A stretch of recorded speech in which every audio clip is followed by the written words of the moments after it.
नमस्कार साथियों, कैसे हैं आप लोग? ये तो आप कमेंट करके ही बता सकते हैं। आशा करते हैं आप लोग स्वस्थ होंगे, मस्त होंगे और आपका प्रिपरेशन भी अच्छे से चल रहा होगा। अगर आप डीएलएड फोर्थ सेमेस्टर की तैयारी कर रहे हैं तो ये क्लास आपके लिए बहुत ही इम्पोर्टेंट होने वाली है।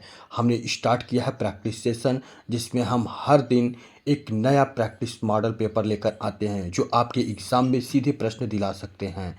इस सीरीज में हम सिर्फ पढ़ेंगे नहीं बल्कि समझते भी हैं, जिससे आपकी तैयारी दोगुने स्पीड से हो। चाहे आपने अभी तक तैयारी शुरू की हो या रिवीजन कर रहे हैं, ये पूरी सीरीज आपको एग्ज़ाम के लिए रेडी कर देगी। तो वीडियो को पूरा देखें और प्रैक्टिस पेपर को नोट करें।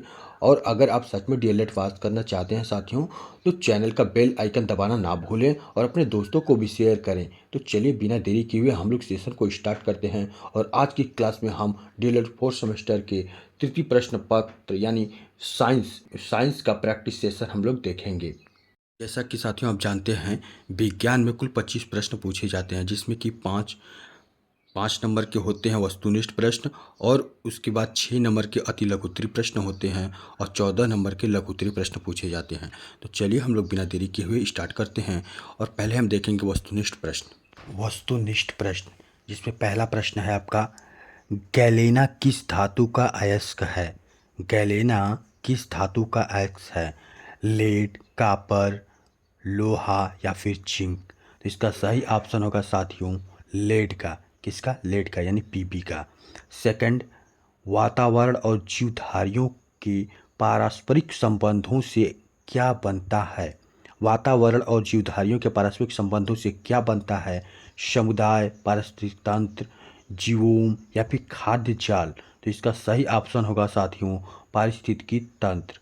नेक्स्ट, किस सेल को पुनः आवेशित किया जा सकता है? किस सेल को पुनः आवेशित किया जा सकता है? शुष्क सेल, डेनियल सेल, उल्टियल सेल? तो इसका सही ऑप्शन होगा सीसा संचायक सेल। कौन सा? सीसा संचायक सेल। नेक्स्ट, नोबेल गैस का उदाहरण है hydrogen, oxygen, carbon dioxide, radon? तो इसका सही ऑप्शन होगा रेडान। रेडान क्या है? नोबेल गैस का उदाहरण है। सर्वाहारी जंतु किस प्रकार का भोजन ग्रहण करते हैं? सर्वाहारी जंतु किस प्रकार का भोजन ग्रहण करते हैं? मांसाहार, शाकाहार या फिर अ ब दोनों, या इनमें से कोई नहीं? तो इसका क्या सही ऑप्शन होगा? अ ब दोनों, यानी वो मांसाहारी या सर्वाहारी दोनों तरह के होते हैं। चलिए अब देखेंगे हम लोग अति लघुत्तरीय प्रश्न। विद्युत धारा से आप क्या समझते हैं? इसका मात्रक लिखिए। विद्युत धारा किसी चालक में आवेश की बहने की दर विद्युत धारा कहलाती है। यदि Q आवेश t सेकेंड में बहता है तो विद्युत धारा I equal to Q upon T। विद्युत धारा का SI मात्रक एम्पियर है। क्या है? एम्पियर है। नेक्स्ट, मानव में पाए जाने वाले किन्हीं दो अवशेषी अंगों के नाम लिखिए। मानव में पाए जाने वाले किन्हीं दो अवशेषी अंगों के नाम लिखिए। तो पहला अक्ल दाढ़, दूसरा पुच्छ कशेरुकाएँ।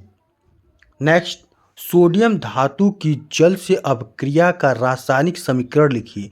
देखिए एग्जाम में समीकरण भी लिखने के लिए आपको आएगा। तो सोडियम धातु की जल से अभिक्रिया का रासायनिक समीकरण लिखिए। तो 2Na प्लस 2H2O से जब आप रिएक्शन कराएंगे तो इसका प्रोडक्ट बनेगा 2NaOH प्लस H2, यानी सोडियम प्लस जल का समीकरण कराएंगे तो sodium hydroxide plus hydrogen gas बनेगा। नेक्स्ट क्वेश्चन, प्राथमिक उपचार के किन्हीं दो उद्देश्यों को लिखिए। प्राथमिक उपचार के किन्हीं दो उद्देश्यों को लिखिए। तो उत्तर लिखेंगे, प्राथमिक उपचार संक्रमण होने की संभावना को कम करने में मदद करता है। दूसरा, मामूली कट या फिर घाव की उचित देखभाल करने में स्थिति खराब होने से बचाता है। नेक्स्ट क्वेश्चन, एड्स किस विषाणु के द्वारा होता है? एड्स किस विषाणु के द्वारा होता है? तो AIDS human immunodeficiency virus यानी HIV के द्वारा होता है। किसके द्वारा होता है? HIV के द्वारा होता है। नेक्स्ट, किसी परिपथ में 5 एम्पियर की धारा 1 घंटे के लिए प्रवाहित की जाती है। आवेश की मात्रा की गणना कीजिए। आपको क्वेश्चन दिया है कि किसी परिपथ में 5 एम्पीयर की धारा 1 घंटे के लिए प्रवाहित की जाती है तो आवेश की मात्रा की गणना कीजिए। आप जानते हैं कि आवेश की मात्रा की गणना यानी I बराबर Q अपान T होता है, यानी आवेश अपान समय होता है। तो आवेश बराबर हो जाएगा I इंटू टी, यानी एम्पियर इंटू समय। I क्या है हमारा 5 एम्पियर दिया हुआ है और समय क्या है घंटा है, तो इसके घंटे को सेकंड में कन्वर्ट करेंगे तो 3600 सेकंड होगा। कितना है 3600 सेकंड। तो हम क्या करेंगे 5 गुणे 3600 सेकंड कर देंगे तो हमारा आंसर आ जाएगा क्या 18,000 कूलॉम। कितना 18,000 कूलॉम।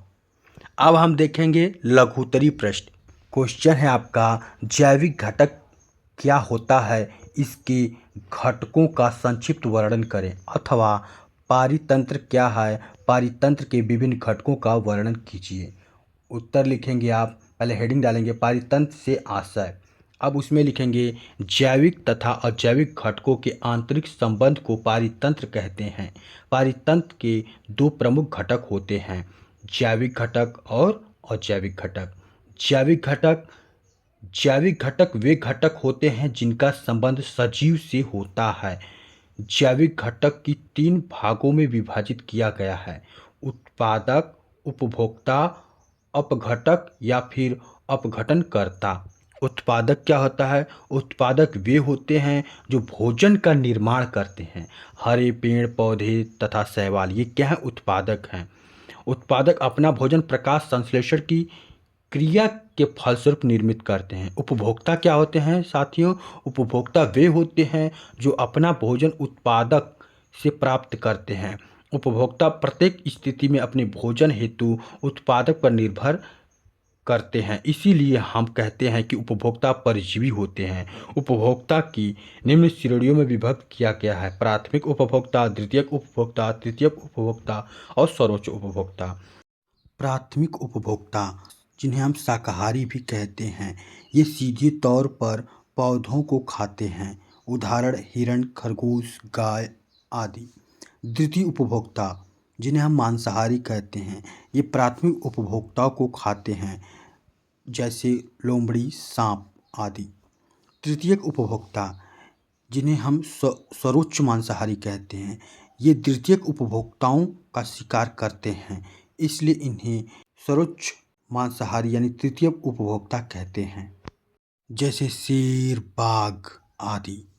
सर्वाहारी ये पौधे और मांस दोनों खाते हैं, उदाहरण मनुष्य, भालू। अपघटक इन्हें प्राकृतिक सफाई कर्मी भी कहा जाता है। इसके अंतर्गत वे जीव आते हैं जो जटिल भोज्य पदार्थों को सरल भोज्य पदार्थों में विखंडित कर देते हैं।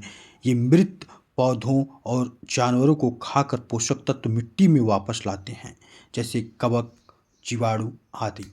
दूसरा अजैविक घटक। अजैविक घटकों के अंतर्गत निर्जीव आते हैं, यह भी पारितंत्र हेतु अति आवश्यक होते हैं। पारितंत्र तब तक सुचारू रूप से नहीं चल सकता है जब तक जैविक एवं अजैविक घटक दोनों बराबर हिस्सेदारी नहीं निभाते हैं, जैसे ताप, दाब, सूर्य का प्रकाश, खनिज, लवण, सभी गैसें आदि। हीमोफीलिया रोग के कारण तथा लक्षण बताइए। हीमोफीलिया रोग। हीमोफीलिया एक आनुवंशिक रक्तस्राव विकार है। यह रोग अधिकतर पुरुषों को प्रभावित करता है। कारण हीमोफीलिया रोग रक्त के थक्के जमने वाले कारक क्लीटिंग फैक्टर्स 8 या 9 की कमी के कारण होता है। यह रोग एक्स गुणसूत्र पर स्थित जीन परिवर्तन के कारण होता है। लक्षण। हीमोफीलिया के लक्षणों में बिना कारण रक्तस्राव होता है, इसमें जोड़ों में दर्द और सूजन आ जाती है, इसमें आसानी से चोट लग जाती है, मूत्र या मल में रक्त आने लगता है। नेक्स्ट, मेंडलीफ की आवर्त सारणी के लाभ तथा दोष का उल्लेख कीजिए। मेंडलीफ की आवर्त सारणी ने तत्वों को उनके परमाणु भार के बढ़ते क्रम में व्यवस्थित किया। इसके मुख्य लाभ नए तत्वों की भविष्यवाणी और परमाणु भारों का संशोधन था। हालांकि इसमें हाइड्रोजन का स्थान समस्थानिकों और परमाणु भार के अनियमित क्रम जैसे दोष थे। मेंडलीफ की आवर्त सारणी के लाभ, तत्वों का व्यवस्थित अध्ययन, नए तत्वों की भविष्यवाणी, परमाणु भार में सुधार, लचीलापन देखने को मिला। वहीं मेंडलीव की आवर्त सारणी के दोष की बात करें तो हाइड्रोजन का स्थान, हाइड्रोजन को क्षार धातुओं और हैलोजन दोनों के साथ समानता के कारण निश्चित स्थान नहीं मिल सका। समस्थानिकों का स्थान, समस्थानिकों के परमाणु भार अलग अलग होते हैं लेकिन उन्हें सारणी में कोई अलग स्थान नहीं मिला।